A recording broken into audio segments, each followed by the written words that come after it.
नमस्कार दोस्तों। डेट है आज की 14 जुलाई 2022 और स्वागत है आपका डेली करंट अफेयर के इस सेशन में। साथियों, सबसे पहले मैं आपको बता दूं, देखिए इसकी जो पीडीएफ है वो हमारे टेलीग्राम चैनल पर आपको मिल जाएगी।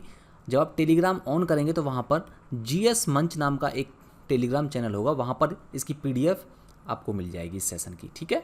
और चैनल पर नए हैं तो प्लीज़ सब्सक्राइब जरूर कर लीजिएगा और वीडियो को लाइक और शेयर करना बिल्कुल ना भूलें। तो चलिए आज का जो हम सेशन स्टार्ट करते हैं। सबसे जो पहला इंपॉर्टेंट करंट अफेयर है वो है कि जापान सरकार ने Order of the Rising Sun Gold and Silver Star पुरस्कार से किसे सम्मानित किया है। तो देखिए साथियों, इसका जो राइट आंसर है वो है नारायणन कुमार। ये जापान सरकार के द्वारा ये पुरस्कार दिया गया है, Order of the Rising Sun Gold and Silver Star पुरस्कार नारायणन कुमार को। पहले आप जापान का इस मैप को देखिए, बाद में और बाकी की चीज़ों को फैक्ट को हम बाद में डिस्कस करेंगे। देखिए ये जापान का मैप है, यहाँ पर ये नॉर्थ पैसिफिक ओशन है, उत्तरी प्रशांत महासागर है ये, और ये जापान सागर है। यहाँ पर ये टोक्यो इसकी कैपिटल है, ठीक है दोस्तों। इधर साउथ कोरिया, ये नॉर्थ कोरिया, यहाँ पर चाइना है और इधर रसिया है। ये हमने डिस्कस कर लिया इसकी मैपिंग की जापान की। अब देखो नारायणन कुमार को ये जापान सरकार द्वारा इसलिए दिया गया है क्योंकि इन्होंने जापान और भारत के बीच जो आर्थिक संबंध हैं उन आर्थिक संबंधों को मजबूत करने की दिशा में बहुत अच्छा योगदान दिया है। इसी को सम्मानित करने के लिए इन्होंने ये Order of the Rising Sun Gold and Silver Star पुरस्कार से सम्मानित किया गया है। नारायणन कुमार की बात करें साथियों तो ये Indo Japan chamber of commerce and industries के प्रमुख रह चुके हैं। इसके अलावा जो सीआईआई है भारत का, भारतीय उद्योग परिसंघ, जो विभिन्न उद्योगों से मिलकर बनाया, जो उद्योगों की भागीदारी को बढ़ावा देता है, उसके अध्यक्ष के रूप में भी इन्होंने सेवा की है, इसके अध्यक्ष के रूप में भी काम किया है। जापान के बारे में और अधिक जानकारी हम बात करें तो देखो इसकी राजधानी टोक्यो है, राष्ट्रभाषा जापानीज़ और प्रधानमंत्री फुमियो किशिदा। इसकी जो संसद है वो है राष्ट्रीय डाइट। साथियों बहुत इंपॉर्टेंट है ये, क्योंकि कहीं ना कहीं पूछा जा सकता है, हाल फिलहाल में न्यूज में रहा है जापान, क्योंकि इनके जो पूर्व प्रधानमंत्री थे उनकी अभी गोली मारकर हत्या कर दी गई थी। तो राष्ट्रीय डाइट इनकी संसद का नाम है और इन दो सदन है इसमें, उच्च सदन और निम्न सदन। उच्च सदन हाउस ऑफ काउंसिलर बोला जाता है और निम्न सदन को प्रतिनिधि सभा बोला जाता है। साथियों जापान की अगर बात करें तो यहाँ पर दुनिया का सबसे बड़ा ऑटो उद्योग जापान में ही है, और जो टोयोटा कंपनी है वो दुनिया की तीसरी सबसे बड़ी कंपनी है, ध्यान रखिएगा इस चीज़ को। जापान 6800 से अधिक द्वीपों से मिलकर बना है। इसकी राजधानी जो टोक्यो वो आबादी के लिहाज से दुनिया का सबसे बड़ा शहर है और दुनिया का दूसरा सबसे महंगा शहर भी है टोक्यो, क्लियर। और जापान की जो सबसे ऊंची पर्वत चोटी है साथियों वो है माउंट फ्यूजी, क्लियर। साथियों वीडियो को पूरी देखिएगा आप लोग, तभी आपको इससे बहुत ज़्यादा फायदा मिलने वाला आपके एग्जाम से। सीधे सीधे सवाल यहाँ से दिख जाएंगे। जो नेक्स्ट सवाल है हमारा वो है कि सांख्यिकी और कार्यक्रम कार्यान्वयन मंत्रालय के द्वारा अभी आंकड़े जारी किए गए हैं महंगाई से संबंधित। तो इन्होंने जो उपभोक्ता सीपीआई मूल्य सूचकांक जो जारी किया है उस पर आधारित खुदरा मुद्रास्फीति महंगाई इस साल जून में घटकर कितने प्रतिशत पर आ गई है। देखिए साथियों इसका जो राइट आंसर है वो है 7.01। ये पिछले महीने 7.04% थी और इससे घट करके अब आ गई है ये 7.01% पर। किसके द्वारा ये महंगाई के आंकड़े जारी किए जाते हैं? सांख्यिकी और कार्यक्रम कार्यान्वयन मंत्रालय के द्वारा ये आंकड़े जारी किए जाते हैं। आप लोग याद रखिएगा, मैं आपको बता दूं, देखिए खुदरा मुद्रास्फीति होती क्या है, दो तरह की इन्फ्लेशन होती है, यानी कि ये जो महंगाई है दो तरह की होती है। एक तो होती है थोक मूल्य सूचकांक, ये इंडिकेटर है एक तरह से कि जो महंगाई कितनी है उस आधार पर ये इंडिकेटर जारी किए जाते हैं, क्लियर। तो दो होते हैं ये, एक तो थोक मूल्य सूचकांक और दूसरा होता है उपभोक्ता मूल्य सूचकांक, ठीक है, जो रिटेलर के आधार पर खुदरा जो मुद्रास्फीति एक्चुअली में रिटेलर से संबंधित होती है। रिटेलर का मतलब ये होता है कि जिस तरह से एक उपभोक्ता सामान यूज करता, अब मान लो हम घर के लिए कोई सामान लेके आते हैं तो वो इकट्ठा नहीं लेके आते ना, थोक में नहीं लाते ना, हमें कोई बेचना थोड़ी नहीं आ गया, हमें तो घर के लिए यूज करना है, तो ये उपभोक्ता मूल्य सूचकांक होता है। तो इस जो उपभोक्ता जो घरेलू आधार पर जो मुद्रास्फीति है वो साथियों घट गई है थोड़ा सा, कितना 7.01%। और क्यों घटी है ये?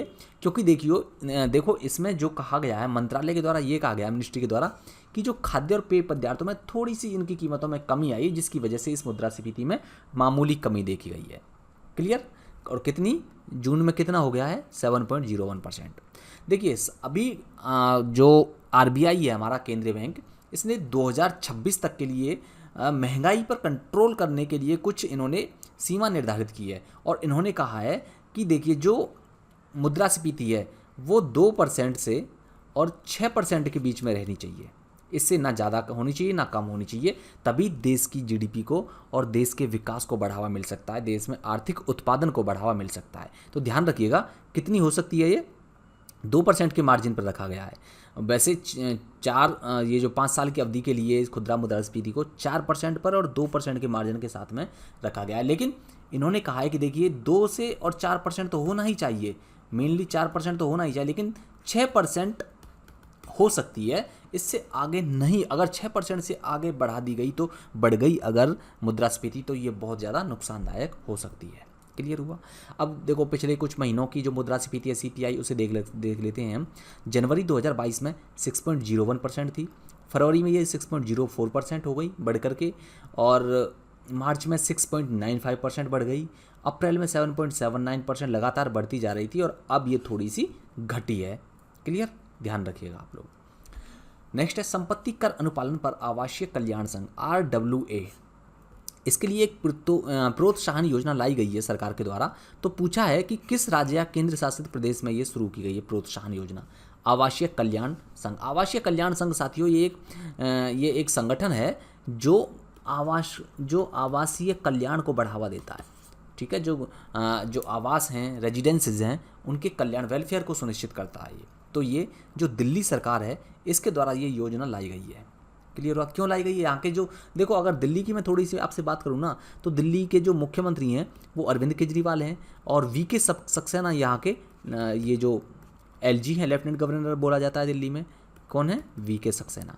और दिल्ली से संबंधित जो इम्पोर्टेंट एक आर्टिकल है संविधान संशोधन साथियों, वो है 69वां। ये 69वां कॉन्स्टिट्यूशंस अमेंडमेंट लाया गया था ताकि दिल्ली को प्रशासनिक शक्तियां इसी संशोधन से मिलती हैं। और ये अभी हाल फिलहाल में 2022 का UPPCS का जो प्रीलिम्स हुआ है उसमें ये सवाल पूछा भी गया था। तो आप लोग इस चीज़ को याद रखिएगा, ठीक है। और इस योजना को लाया गया, वो जो टैक्स जो कलेक्शन होती है, जो कर संग्रह होता है, उसमें दक्षता और अनुपालन सुनिश्चित करने के लिए इसको लाया गया है। देखो RWA जो है ना, ये जो आवासीय कल्याण संघ, ये अपने जो इसका कार्य क्षेत्र है उसमें जितनी भी संपत्ति है उसका 90% कर संग्रह प्राप्त करने पर, और उसमें इसके अलावा उस क्षेत्र में 1 लाख रुपए की सीमा के अधीन कर संग्रह जो होगा उसका 10% तक ही विकास कार्य पर ये खर्च कर सकते हैं, उसकी सिफारिश कर सकते हैं। ये आप याद रखिएगा, ठीक है। नेक्स्ट है कि देश के 75वें स्वतंत्रता दिवस के उपलक्ष्य में नागरिकों को अपने आवासों पर राष्ट्रीय ध्वज फहराने हेतु प्रोत्साहित करने के लिए केंद्र सरकार के द्वारा अभी राष्ट्रीय अभियान शुरू किया जाएगा, एक राष्ट्रव्यापी अभियान। वो कौन सा अभियान है, आपको पूछा गया है सवाल में। तो दोस्तों, जो 75वां स्वतंत्रता दिवस हमारा 15 अगस्त को हम सेलिब्रेट करेंगे, और इस 75वें स्वतंत्रता दिवस के अवसर पर सरकार के द्वारा हर घर तिरंगा एक राष्ट्रव्यापी अभियान शुरू किया जाएगा, ताकि हर घर में, ये चाहते हैं, सरकार चाहती है कि हर घर में नागरिक अपने यहाँ पर तिरंगा झंडा फहराएं, ध्वज फहराएं। क्लियर हुआ, हर घर तिरंगा अभियान शुरू, क्योंकि ये आज़ादी का कौन सा महोत्सव है, अमृत महोत्सव चल रहा है, ध्यान रखिएगा। और इसका नोडल मंत्रालय है संस्कृति मंत्रालय।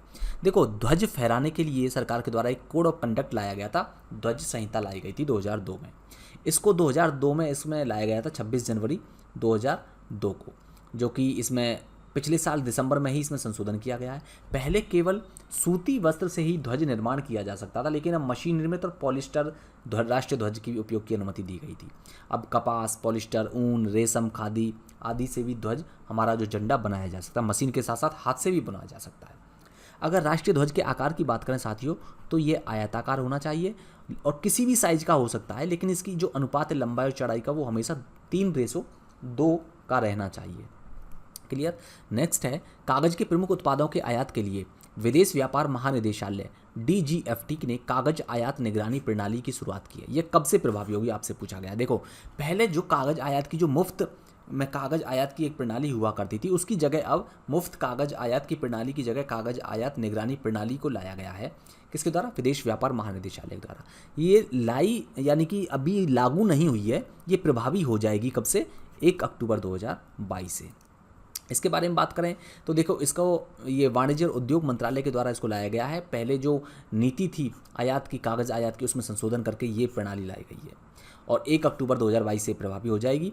विदेश व्यापार महानिदेशालय की बात करें तो ये वाणिज्य एवं उद्योग मंत्रालय के अंतर्गत आता है और यह भारत में जो निर्यात होता है उसको बढ़ावा देने के साथ साथ विदेश व्यापार नीति के कार्यान्वयन के लिए भी जिम्मेदार है विदेश व्यापार महानिदेशालय। ध्यान रखिएगा आप लोग। तो ये किसके कौन से मंत्रालय के अंतर्गत आता है? वाणिज्य एवं उद्योग मंत्रालय के अंतर्गत। क्लियर। नेक्स्ट है राष्ट्रीय फैशन प्रौद्योगिकी संस्थान निफ्ट, NIFT। इसमें पूछा गया है आपसे कि NIFT का अभी हाल फिलहाल में 17वां परिसर का उद्घाटन किया गया है, तो आप बताइए ये कहाँ पर किया गया है?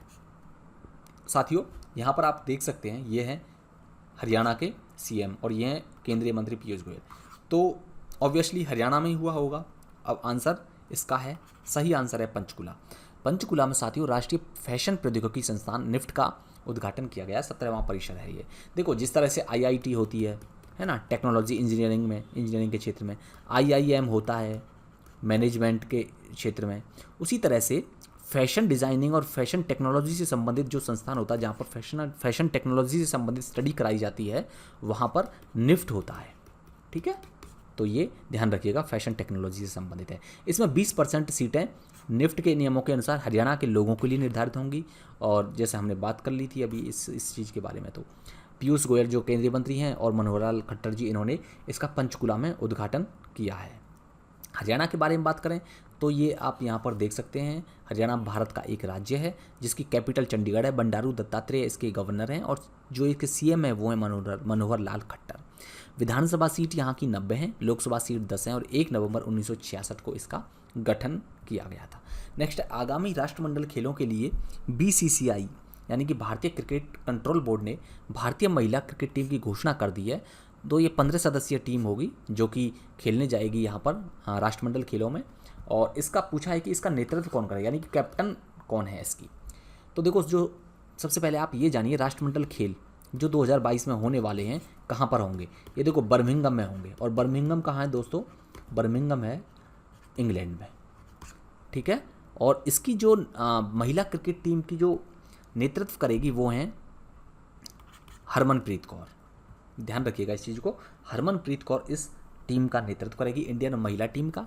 इसके अलावा स्नेही राणा, हरलीन देओल, तन्या भाटिया, ये कुछ विकेट कीपर के तौर पर इनको शामिल किया गया है। और जो राष्ट्रमंडल खेल कॉमनवेल्थ गेम्स जो होंगे साथियों वो 28 जुलाई से शुरू होंगे और 8 अगस्त तक चलेंगे बर्मिंघम में। जो भारत का पहला मैच होगा यानी कि जो महिला क्रिकेट टीम का पहला मैच होगा वो ऑस्ट्रेलिया से होगा। और इसके अलावा जो नेक्स्ट कॉमनवेल्थ गेम होंगे 2026 में वो होंगे ऑस्ट्रेलिया में। ध्यान रखिएगा इससे। कॉमनवेल्थ क्या होता है दोस्तों, आपको मैं बता दूं, देखिए जो राष्ट्रमंडल होते हैं ना ये उन देशों का समूह है जो कभी ब्रिटेन के उपनिवेश रहे थे। इसमें ये जरूरी नहीं है कि सभी देश ब्रिटेन के उपनिवेशी हैं, कुछ देश ऐसे हैं जो ब्रिटेन के उपनिवेश नहीं रहे लेकिन वो फिर भी कॉमनवेल्थ के सदस्य हैं, जैसे कि रवांडा। और अभी फिलहाल 2 नए देश शामिल हुए हैं कॉमनवेल्थ में, उनका आंसर आप लोग नीचे कमेंट सेक्शन में बताइए कौन कौन से वो 2 देश हैं। तो अभी फिलहाल 56 देश कॉमनवेल्थ में हो चुके हैं। नेक्स्ट है, हाल ही में प्रधानमंत्री नरेंद्र मोदी ने आधिकारिक तौर पर देवघर में कितने रुपए की निर्माण परियोजनाओं का उद्घाटन किया है?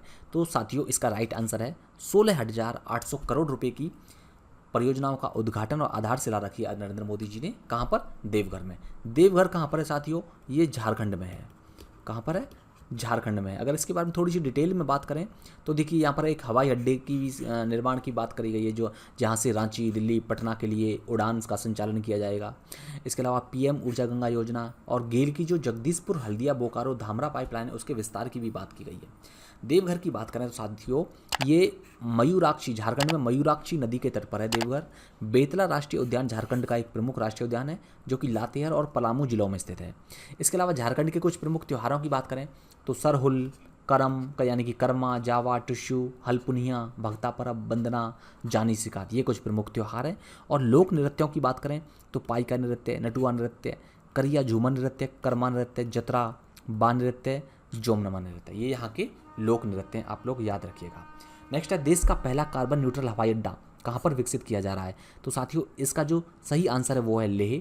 और कार्बन न्यूट्रल की बात करें तो देखो वो ये जो हवाई अड्डा है ना, जितना भी कार्बन का उत्सर्जन करेगा, समझ में आया, जितना भी कार्बन का उत्सर्जन करेगा उसको एब्जॉर्ब भी कर लेगा, इसीलिए इसको कार्बन न्यूट्रल हवाई अड्डा कहा जा रहा है। और ध्यान रखिएगा देश का पहला, मोस्ट इंपॉर्टेंट सवाल है, बेशक से इस पर आप लोग स्टार बना लीजिएगा, क्योंकि इस कहीं ना कहीं आपको सवाल एग्जाम में दिख जाएगा। तो पहला कार्बन न्यूट्रल हवाई अड्डा कौन सा है इसका?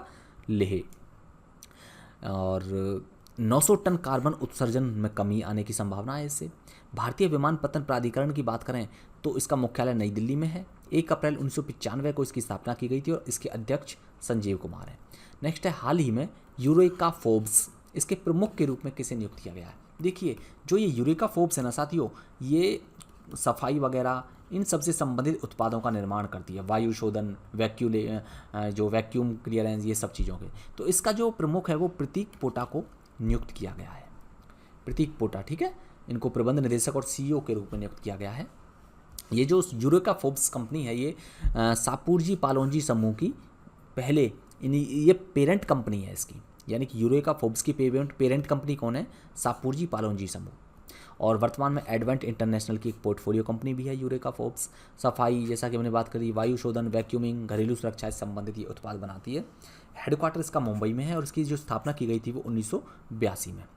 तो ये तो हो गए आज के करंट अफेयर। चलिए अब जो हम कल का कुछ करंट अफेयर का जो कल के सवाल थे उनका रिवीजन कर लेते हैं फटाफट तरीके से। प्रतिवर्ष अंतर्राष्ट्रीय मलाला दिवस 12 जुलाई को मनाया जाता है।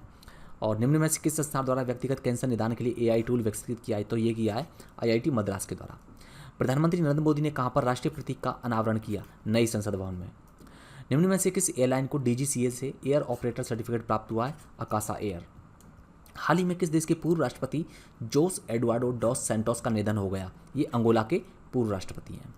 निम्न में से किस भारतीय ने मिसेज यूनिवर्स डिवाइन का ताज अपने नाम किया है? तो ये है पल्लवी सिंह। संयुक्त राष्ट्र द्वारा जारी हालिया रिपोर्ट के अनुसार आबादी के मामले में भारत कब तक चीन को पीछे छोड़ देगा? ये अगले साल तक छोड़ेगा, 2023-24 तक। नेक्स्ट है, स्वाधीनता संग्राम ना सुरवरो, ये किताब है, इसका विमोचन हाल ही में मीनाक्षी लेखी जी ने किया है। नेक्स्ट है, ISSF विश्व कप में भारत के अर्जुन बबूता ने स्वर्ण पदक जीता है। नेक्स्ट, भारतीय इंटरनेट के जनक BK सिंघल का हाल ही में निधन हो गया 82 वर्ष की उम्र में। तो साथियों ये था आज का डिस्कशन। उम्मीद करता हूँ आपको पसंद आया होगा, बेहतर लगा होगा। तो प्लीज़ एक सब्सक्राइब और लाइक जरूर करिएगा। वीडियो को शेयर करना बिल्कुल ना भूलें अपने साथियों के साथ में। मिलते हैं नेक्स्ट वीडियो में, तब तक के लिए थैंक यू सो मच।